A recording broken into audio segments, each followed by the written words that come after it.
Por que isso acontece? Por que Deus permite, né?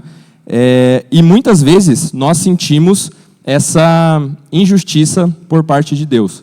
E esse trecho que nós estamos vendo hoje sobre Malaquias, ele é direcionado justamente a um povo que está numa situação muito, muito parecida, né? Quando nós pensamos no contexto ali de Malaquias, nós temos dois profetas anteriores, né? Nós temos Neemias e Esdras. Neemias reconstruiu os muros, né? Teve a reconstrução lá do templo também, e Esdras restaurou a lei. Mas a gente vem de uma fase em que o povo tinha acabado de retornar do exílio, ou acabado entre aspas, né? São alguns anos ali de diferença, mas em relação à Bíblia acaba sendo uma pausa um pouquinho menor.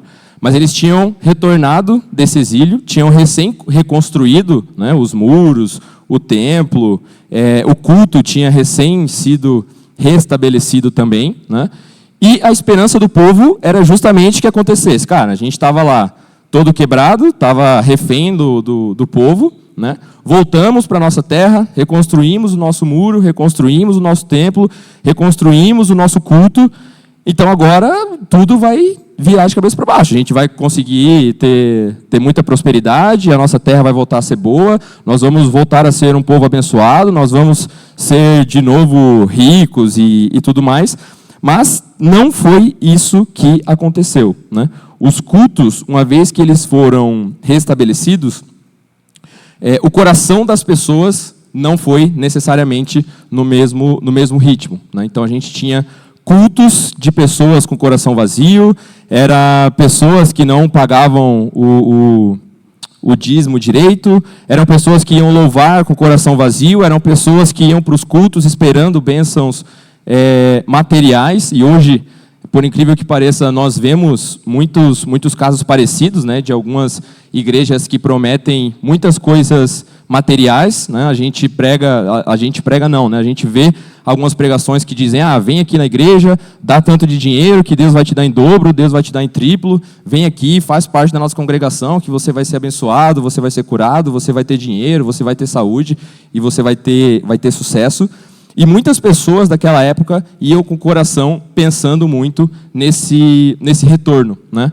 E hoje a gente também vê muitos casos, né, de igrejas lotadas que tem muitas pessoas com o coração vazio, né? A gente vai para a igreja, a gente não está louvando a Deus com o nosso coração, a gente não está ouvindo a palavra para aprender o que Deus tem para nos ensinar. E foi isso que aconteceu com o povo aqui no cenário do nosso texto, né? Tanto que a estrutura de escrita do livro de Malaquias, ela é um pouquinho diferente dos demais profetas. É sempre um diálogo, né? É Deus falando alguma coisa, as pessoas contestando, e Deus fala de novo, e as pessoas contestam. Então era um povo que, apesar de estar muito desacreditado, em declínio na relação com Deus, era um povo tão desconexo que eles debatiam com Deus, né? Então Deus falava com eles e eles retrucavam a fala de Deus. E não é a primeira vez, não é a única vez, na verdade, que a Bíblia vai tocar nesse tema de que o justo ele tem ou não que passar por sofrimento, né? A Bíblia ela já abordou isso em alguns momentos, e um desses exemplos é a história de Jó, né? Eu acho que é um dos exemplos mais claros que a gente pode ver que Jó era um cristão exemplar, digamos assim, né? Era um cara bastante fiel, era um cara que começou tendo bastante bênção, bastante sucesso, e de uma hora para outra tudo virou de cabeça para baixo, perdeu saúde, perdeu filho, perdeu casamento, e tudo virou, né, um caos. E apesar disso, Jó não deixou de ser fiel a Deus, né? Então, esse talvez seja um dos exemplos mais claros que Deus não nos escolheu para que a gente fique fora de provações, mas sim que a gente passe pelas provações, porque também é a forma de Deus enxergar que nós gostamos e adoramos a Deus não pelo que Ele pode nos dar, mas sim pelo que Ele é, né? Então a história de Jó fica um bom exemplo. Tanto que Deus, né, mesmo no livro de Jó, Ele não nos dá a resposta final. Cristão, você tem que sofrer, cristão, você não tem que sofrer. Na verdade, o único retorno que Ele dá a Jó é que, cara, você está fazendo a tua parte, né? Você ser fiel a mim é o que eu espero de você. Você não é nada, né? Você é uma criação minha. Eu não te devo nada. E Deus não dá esse retorno de que, não, Jó, você está certo, você foi fiel a mim, você está sofrendo demais, eu vou arrumar aqui as coisas. Não é muito assim que funciona, né? Então, Deus, ele não traz essa clareza de que a gente tem ou não que sofrer, mas é notável ali, né, durante a palavra, que nós passamos por provações e, como cristãos, não vamos ficar isentos disso, tá? Mas a nossa passagem também traz a ideia de que quando uma geração inteira se afasta, Deus não abandona. Ele se aproxima, mas quando ele se aproxima, ele purifica antes de restaurar. Então, esses são alguns termos que a gente vai abordar aqui ao longo da nossa conversa, tá? Malaquias 2:17 ao 3:5 mostra 3 movimentos de ação de Deus. Confronta o cinismo do povo, purifica seus filhos, julga a injustiça da sociedade. Então, a gente vai entender como cada um desses movimentos funcionaram, começando pelo cinismo do povo. Tá? Então, eu vou reler aqui o 2:17, que diz: Enfadais o Senhor com vossas palavras, e ainda dizeis: em que o enfadamos? Em que dizeis: qualquer que faz o mal passa por bom aos olhos do Senhor, e desses é que ele se agrada. Ou, onde está o Deus do juízo? Né? E o começo dessa passagem ela já é bem complicada, porque a primeira frase que está escrita é: enfadais o Senhor com vossas palavras. E esse enfadais, ele é literalmente perdendo a paciência, ou seja, Deus já não estava aguentando mais o culto que aquele povo estava fazendo. E eu estava vendo uma pregação do pastor Nicodemos, que foi o que o nosso pastor me indicou ver, que era sobre esse tema também, e ele cita que esse enfadais é algo muito parecido quando nós estamos do outro lado, né, nós estamos assistindo uma pregação, e a gente vê que está meio morosa a fala, aquela pregação está um pouquinho extensa demais, aí a gente começa a olhar para o relógio, começa a abrir um Instagram, puxa uma partidinha de Clash. Então, tudo isso aí são sinais de que nós estamos ficando enfadados da pregação. Né? Só que nesse caso não, nesse caso é o contrário. É Deus que está recebendo o culto e fala que está ficando enfadado. Ou seja, Deus está olhando para o relógio e falando: cara, quando que essa galera vai parar de fazer esse culto morno aí? Quando que essa galera vai parar de prestar esse culto sem coração, sem adoração, sem estar verdadeiramente comigo? Então a gente para imaginar como que é um culto em que Deus fica enfadado da pregação. Né? Deus começa a olhar no reloginho dele lá e fala: galera, tá muito esticado isso aí, não tá legal esse culto, vocês têm que mudar ou têm que parar com esse culto. Tá? E o povo também acusa Deus de injustiça. Né? Deus acha bom quem faz o mal, Deus se agrada dos maus e Deus não julga ninguém. E Deus responde: vocês estão me enfadando. Então, o cinismo espiritual que a gente toca nesse trecho da palavra é justamente quando a gente começa a interpretar Deus pela circunstância que a gente está inserido. Né? Então, o Adriano trouxe aqui o exemplo dele. Ele estava inserido num contexto bastante difícil. Então, ele poderia olhar para o contexto dele e falar: cara, Deus é injusto. Né? Se ele quisesse mesmo que eu fosse crente, ele ia me mandar para um local mais tranquilo, né? Eu ia conseguir me converter, ia ter várias pessoas do meu lado, ia ter um pastor caminhando comigo, e as coisas iam fluir. Mas não, mas Deus me coloca lá num lugarzinho difícil, sem nenhum cristão, sem nenhum pastor, sem nenhum líder, me coloca lá do outro lado, eu sou brasileiro, estou na Espanha, enfim. Né? Tem todo um contexto que o Adriano poderia virar e falar que Deus é injusto. Né? E Jó também passou por isso. Né? Então, Jó poderia ter parado para pensar, e a situação dele foi um pouquinho pesada também, né? O cara perdeu o filho, perdeu todos os bens materiais, perdeu a saúde, que talvez seja uma das coisas mais difíceis, né, para a gente continuar firmes na fé, e ainda assim ele se manteve. Né? Então, o que Deus faz aqui, né, quando Deus fala que está se enfadando, é justamente o confronto com o coração das pessoas, porque não necessariamente ele se direciona apenas ao culto em si, o que as pessoas falaram no culto, como que as pessoas cantaram, quais foram os louvores, qual foi o valor que foi para o dízimo, mas sim o coração das pessoas. Então, cara, pode ser que a gente chegasse lá no culto deles e tivesse uma estrutura padrão, né? Chega aqui, recepção, brigadeiro, não sei se na época tinha brigadeiro, mas, né, refrigerante, aí culto, louvor, aí chega uma pessoa para pregar, depois a pregação, um Cidade Dorme, sei lá o que eles jogavam na época. Mas, enfim, né, pode ser que a gente chegasse lá e tivesse uma estrutura padrão de culto. Mas Deus direciona a fala para o coração das pessoas. Então, apesar de ter uma estrutura que estivesse funcionando no culto, Deus está falando que as pessoas não estavam de coração lá no culto, né, porque Deus conhece o nosso coração.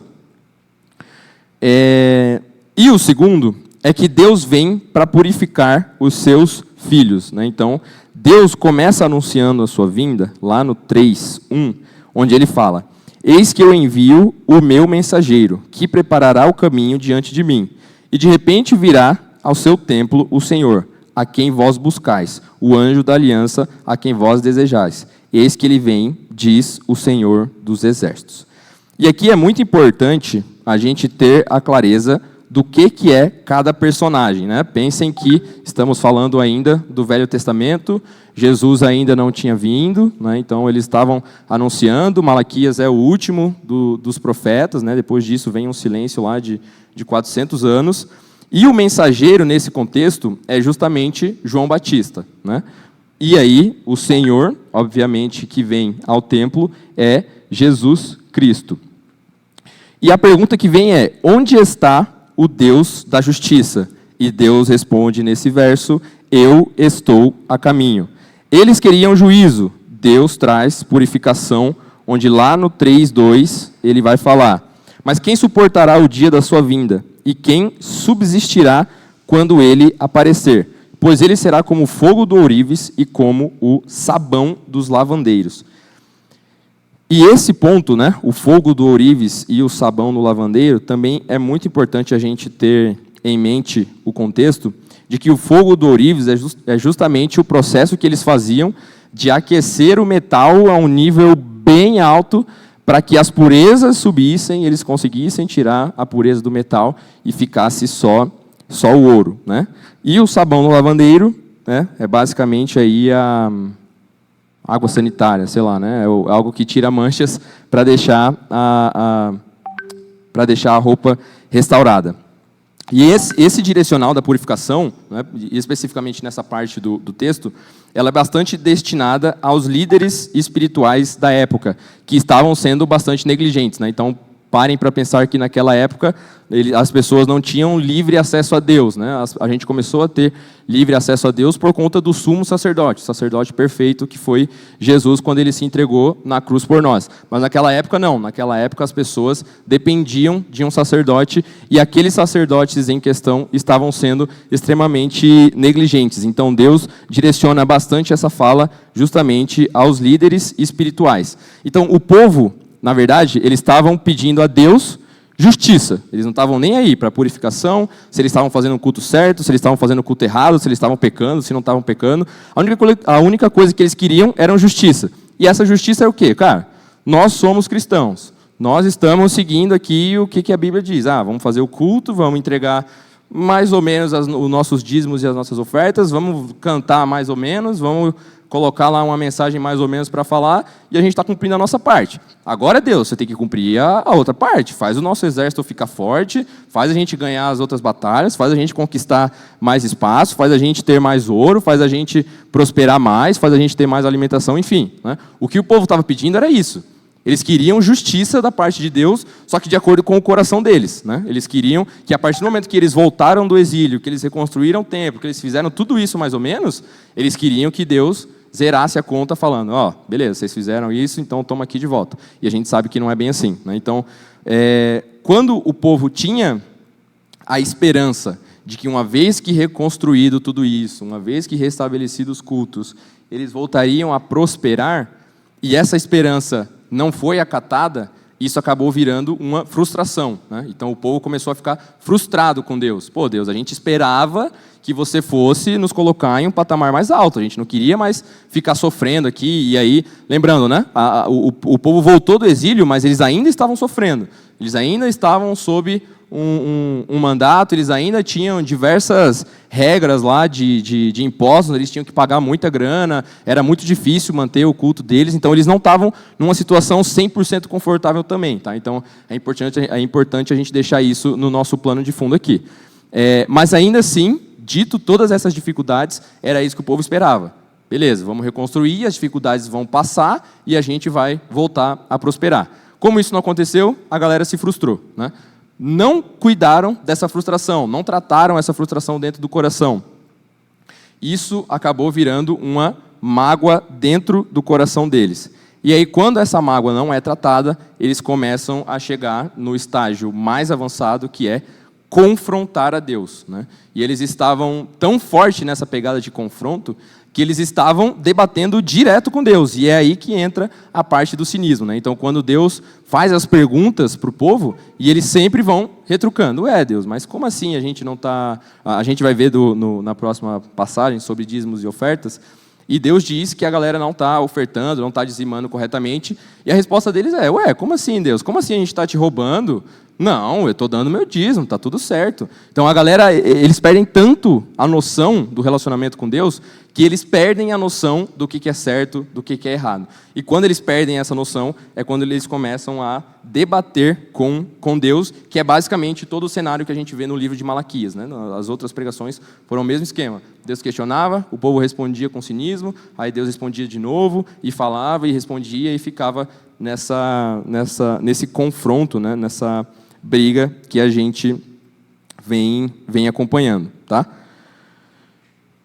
Mas a resposta de Deus é justamente essa, né? Eu estou indo, eu vou me aproximar de vocês, eu vou restaurar vocês, mas antes de restaurar, eu vou purificar vocês, né? E toda essa profecia de Deus, ela vem se cumprindo, porque daí depois dessa profecia aparece João Batista, depois de João Batista aparece Jesus, né? Jesus se sacrifica, e aí nós ficamos purificados 100%, tá?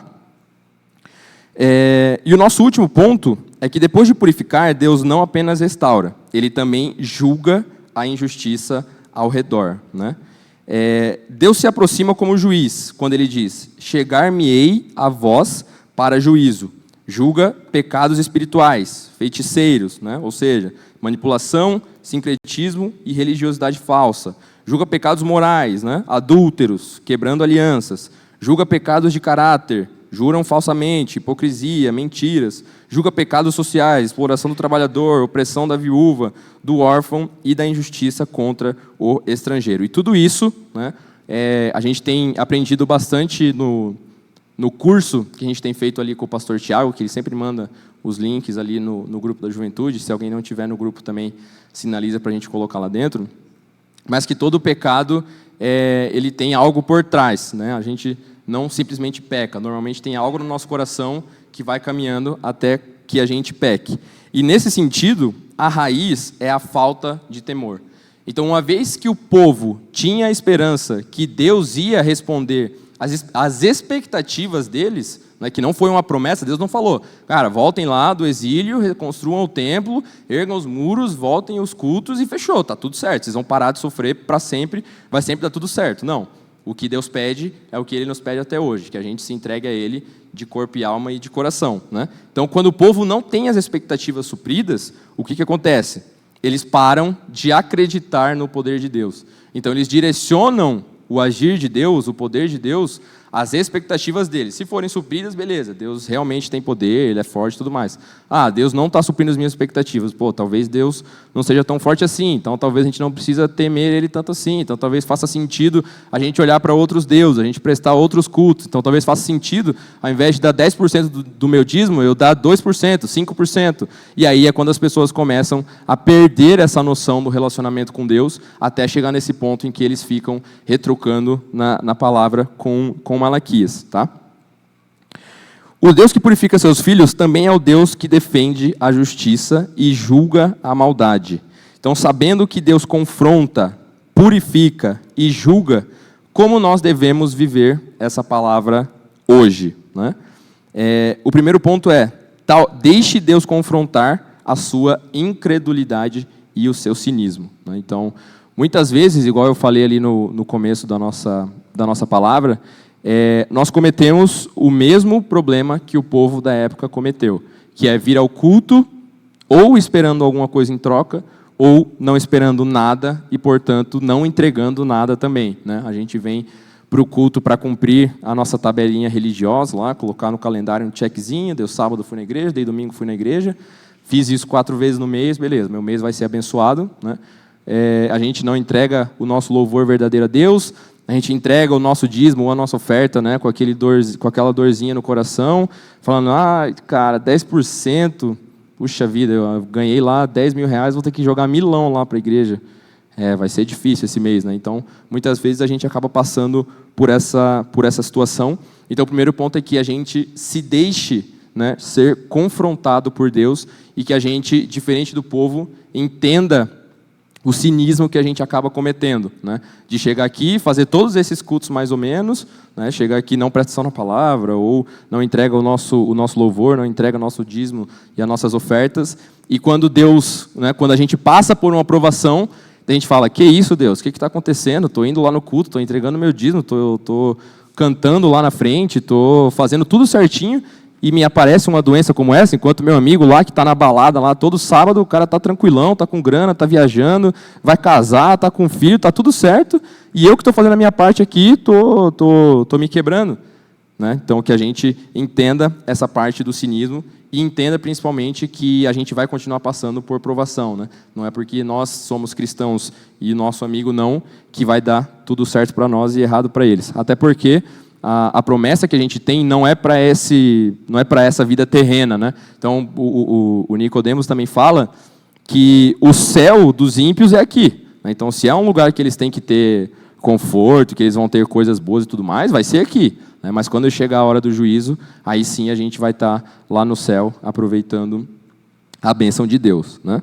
Segundo, aceite o fogo e o sabão da purificação, né? Então, o pastor Tiago também pregou na semana passada sobre Malaquias, também foi uma pregação bem direta, né, digamos assim, mas que a gente também entenda que a gente precisa passar por purificação, né? O ourives lá, o fogo do ourives é um fogo extremamente intenso, né? Algo que derrete as outras impurezas, derrete o ouro para que fique o ouro limpo. E que a gente também sabe que o sabão, né, também é algo que pode arder, né? Então, passar por purificação antes de ser restaurado é o que a gente, como cristão, precisa entender que vai acontecer, né? Então, não adianta a gente ter a mesma esperança do povo da época lá em Malaquias, de que agora que nós somos cristãos, ou eu nasci a minha vida inteira cristão, logo não vou passar por dificuldade. Não, as dificuldades vão vir para a gente também provar que a gente ama a Deus não pelo que Ele pode entregar, mas por quem Ele é. Porque se fosse fácil assim, todo mundo era cristão. Vou lá na igreja, vou me converter, a partir dali não vou ter mais doença, vou ter bastante grana, minha família vai ser perfeita. Aí, meu filho, aí essa é a coisa mais fácil do mundo a gente evangelizar. Mas não é assim que acontece, né? Então, que a gente entenda que nós fomos feitos e criados para passar por provações também, tá? Viva a justiça verdadeira. Então, a justiça verdadeira a gente sabe que não é o que vem do nosso coração, né? Não é a justiça que nós homens decidimos. Então, a partir do momento que a gente vê, mas meu amigo lá, ele vai para a balada e dirige bêbado toda vez. Nossa, então acho que a justiça dele vai ser em algum momento ele bater o carro, né? Daí ele vai ver e nunca mais vai beber. Não é bem assim, né? A gente sabe que esse tipo de pensamento é um pensamento terreno, é um pensamento humano, que a gente não pode orar para que isso aconteça. Sim, a gente tem que orar para que a justiça de Deus aconteça, mas igual explica aqui em Malaquias, antes disso, né, nós vamos passar pela purificação, pela restauração, e aí sim a gente passa pelo julgamento de Deus e não o nosso, né? Recupere o temor do Senhor, né? Então a gente precisa continuar acreditando que Deus é forte, que Deus é poderoso, muito mais do que o que a gente pode imaginar. Tem uma frase que eu não vou lembrar exatamente como era, mas que dizia que a tua fé é do tamanho que você imagina que Deus é. É alguma parada nesse sentido, assim. Acho que não é exatamente isso, mas é algo parecido. O ponto é, né, se a gente entende que Deus é um Deus poderoso, a gente tem fé que Ele é poderoso e que Ele pode todas as coisas. Agora, se a gente entende que Deus pode fazer algumas coisas e outras não, significa que a gente pôs o nosso limite em Deus. E a partir dali, não tem o porquê a gente depositar toda a nossa fé nele, porque algumas coisas Ele vai poder, outras coisas não. Então, se a gente sabe que Deus pode todas as coisas, sim, a gente vai conseguir manter o temor a Deus e, com isso, continuar entregando o melhor para Ele. E, por último, talvez um dos pontos mais importantes aqui que eu queria deixar para vocês é: confie mesmo em meio ao sofrimento. Como Jó, sabemos que Deus trabalha mesmo quando não vemos resultados imediatamente. E talvez esse seja o ponto mais difícil, porque é muito simples a gente chegar aqui no sábado à noite, em comunhão, em grupo, e falar: cara, a próxima dificuldade que vier, não importa o tamanho que seja, eu vou continuar acreditando que Deus está agindo. Mas daí a gente não está passando por nada agora. Chega o momento da aprovação, aí é onde a gente vê a coisa pegando, né? Quando chega uma doença na família que ninguém espera, quando a gente está prestes a fazer alguma coisa, a gente perde o emprego, enfim, né? Quando a gente passa de fato pela aprovação, é quando a gente precisa provar a Deus que a gente acredita nele, né? Como foi o caso de Jó, né? Jó perdeu tudo, né? Acho que a maioria aqui não é pai, mas talvez os pais consigam entender o peso desse exemplo, porque ele perdeu inclusive os filhos, né? E perdendo os filhos, ele teve que manter a fé. Ele teve que continuar acreditando que Deus está no controle. Ele perdeu a saúde dele, ele teve que continuar acreditando que Deus está no controle. Né? A esposa dele, que é, né, a mulher que ele mais confiava teoricamente, pedia para que ele abandonasse a sua fé. Né? Os amigos dele visitaram e falaram: cara, você só pode ter feito alguma coisa muito errada para isso estar acontecendo com você. E ele não tinha feito nada. E mesmo assim ele teve que continuar acreditando em Deus. Então, tudo isso nos mostra que mesmo diante das provações, como foi o caso aqui do povo de Israel, na época aqui de Malaquias, que eles têm que continuar acreditando, tendo temor em Deus e sabendo que mesmo diante das dificuldades, Deus também continua agindo. E eles perguntaram, né, onde está o Deus da justiça? E Deus respondeu: eu estou vindo. E ele veio em Cristo e age no presente. Então ele confronta, purifica, julga e restaura. Né? Então, que a nossa purificação em Cristo nos conduza a uma vida de adoração verdadeira e confiança, mesmo em meio às provações. Né? Então, que a gente consiga entender, né, fechando aqui a minha fala sobre a nossa passagem de hoje, que mesmo o povo passando por muita dificuldade, mesmo uma geração inteira caminhando para uma incredulidade em Deus, ao invés de Deus se afastar desse povo, Deus pacientemente se aproximou, né? Apesar de ter ficado enfadado já com as respostas das pessoas em meio aos questionamentos de Deus. Mesmo assim, Deus insistiu, se aproximou e mandou o filho dele para morrer em nosso lugar. Tá? Fechem seus olhos, vou pedir para que vocês pensem um pouquinho, né, sobre tudo isso que nós conversamos hoje, que nós possamos entender sobre a importância de entregar um culto verdadeiro, que vocês possam entender a importância de passarmos por provações e, principalmente, o fato de que nós vamos continuar passando por provações. Mas, apesar de tudo isso, Deus está no controle, Deus está nos planos dele, e ele mostrou isso através da vida de Malaquias para o povo de Israel. Vou dar um minutinho para vocês orarem, e daí eu oro na sequência.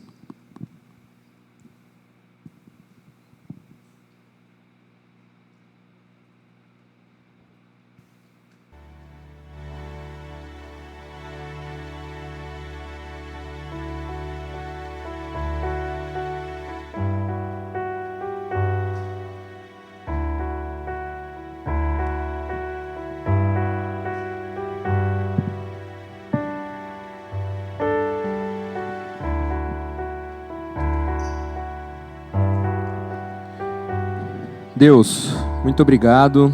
Obrigado porque podemos compartilhar um pouquinho sobre essa passagem da Tua palavra, Senhor.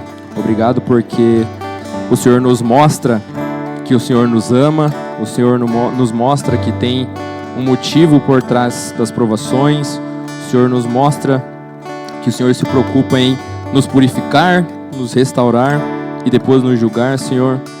E eu te peço, Senhor, que essa palavra crie raízes nos nossos corações, que nós possamos sair daqui transformados com a Tua palavra e que cada dia mais, Senhor, nossa geração inteira possa prestar um culto ao nível do que o Senhor merece, Senhor Deus. É isso que nós te pedimos e te agradecemos em nome de Jesus. Amém.